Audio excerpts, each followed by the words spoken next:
কোরআনের কোন সূরাটি 1000 বার পাঠ করলে আল্লাহ রাসূল সাল্লাল্লাহু আলাইহি সাল্লামকে স্বপ্নে না দেখে সে মৃত্যুবরণ করবে না, সে স্বপ্নে দেখবি?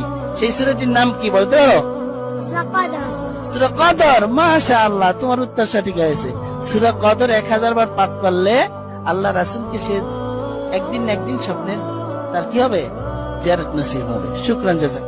إنا أنزلناه في ليلة القدر وما أدراك ما ليلة القدر ليلة القدر خير من 1000 شهر تنزل الملائكة والروح فيها بإذن ربهم من كل أمر سلام هي حتى مطلع الفجر